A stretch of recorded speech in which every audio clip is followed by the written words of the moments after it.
Well, thanks. I appreciate the opportunity to talk about me and about my book. I just love doing this. And the book, of course, is Everyone Wins, playing the game of conflict resolution in all of your relationships. And I'm just fascinated by this topic because I saw how in so many ways people sabotage themselves.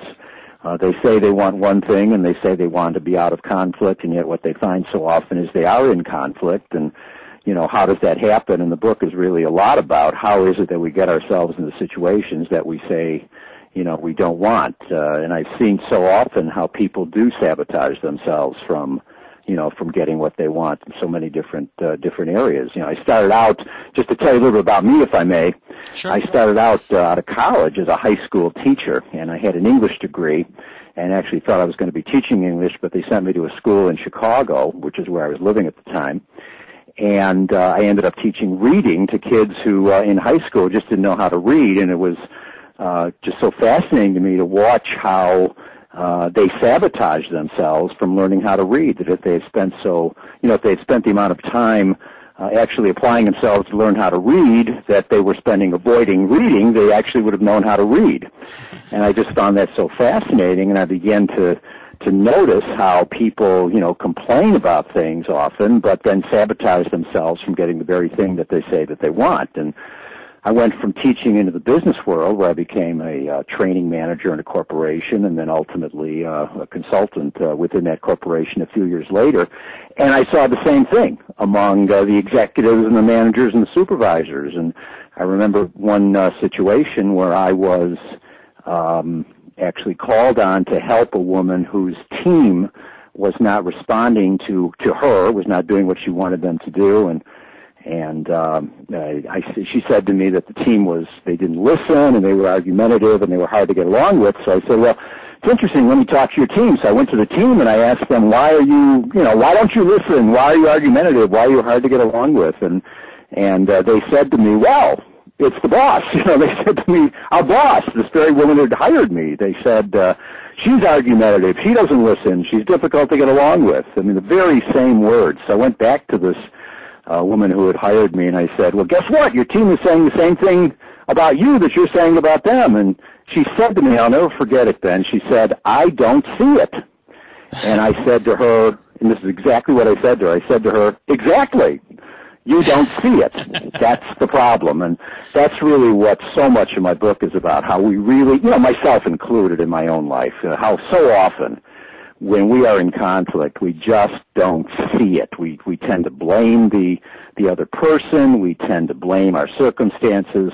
We just don't see how we ourselves, and get involved in these situations that so often cause us problems. So about a quarter of the book at least is an argument, if you will, to convince people that in fact they are responsible so often for the very problems that they complain about.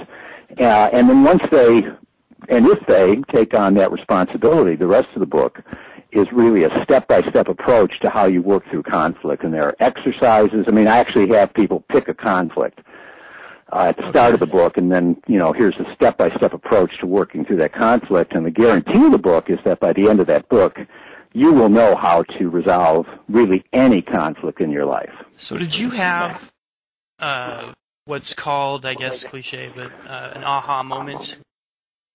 Did. I mean, the old cliche is, we teach what we most need to learn, and that's so true for me. This is years ago, I was complaining about, I think it was a coworker, I believe, at the time, and my wife, and this story is actually in the book, and my wife came to me and she said, Larry, I've been thinking about what you have with your coworkers and conflicts you have with your mother and conflicts you have with friends and, whatever conflict it was. And I realized there's something common to every one of those conflicts. And I looked at her and I said, are you getting it, Ben? I hear you say, She said, well, what's common? And she said, you are, like that. She said, you're common to every one of these conflicts. And I looked at her and I said, well, wait a minute. Certainly, I'm to blame, but don't all these other people have to share the blame as well? And my wife, who's very, very smart, she looked at me and she said, Larry, I'm not talking about blame. I'm talking about responsibility. And that was my aha moment. I mean, I pretended for a little bit like I didn't know what she was talking about, but really, I knew immediately what she was talking about, that all my complaints about others could really be turned back on myself. And, so often I will I was very much like the woman the story I told. I was very much, my mother, if only you knew my mother, she was this way, right? And, of course, I was the one that was hard to get along with, and I was the one who didn't listen, and I was the one who was difficult, and that's why I recognized it so much in this woman I worked with. But I've seen that so often, and really been, once people begin to see that and begin to take on that, but I'm responsible. There isn't really blame here, but I'm responsible. Once they begin to take that on, I can almost always guarantee that they will resolve the conflict. But that's the big switch. You have to switch from blaming others, to taking on responsibility. So that was my aha moment in any case. Gotcha. Well, you clearly have the walk down, but when it came time to writing the book, did you find that to be an easy process? It was, because it's something easy. I mean, in the sense of, yes, once you sit down in a chair, you start doing it becomes easy. But really, it's based on, work I've been doing for years and years, and particularly a seminar that I teach. And so I literally sat down, and my first draft was my attempt to transcribe as much as memory would allow what I say in my seminar down on paper. And 5 drafts later, I got it the way I finally wanted it. Because it's not, as you know, it's one thing to speak, and it's another thing to get it into the printed, on the printed page in such a way that it's really clear for people to understand. So in that sense, it wasn't all that difficult, except for getting it, the clarity piece. Right. And did you find that as an enjoyable experience, the translation? I loved it. I just really loved it because it made me a better teacher, actually. Because I started to, when I really had a look at what I was saying and what I was putting on paper, I had to keep challenging myself about, okay, is this really what I want to say? Is this really what I want to say? And I noticed that it began to alter the way in which I helped people work through their conflicts, and actually I think made me better at doing so. So it was really quite a wonderful process. Well, where can people go and find out more about your work? Well, I have a website,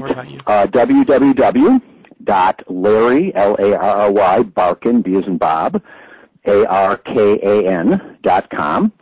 And I'm just about done with my second book, actually, which I'll get up there. It's called, that one's going to be Present to Persuade, also based on a seminar, because I also help people create and deliver persuasive presentations. So, that's where they can go to find out more information. Okay, great. Well, thank you for taking the time to talk to us. Ben, it was my pleasure. It was enjoyable. Thank you so much for giving me this opportunity. And best of luck with the second Thank you book. very much. Bye for now.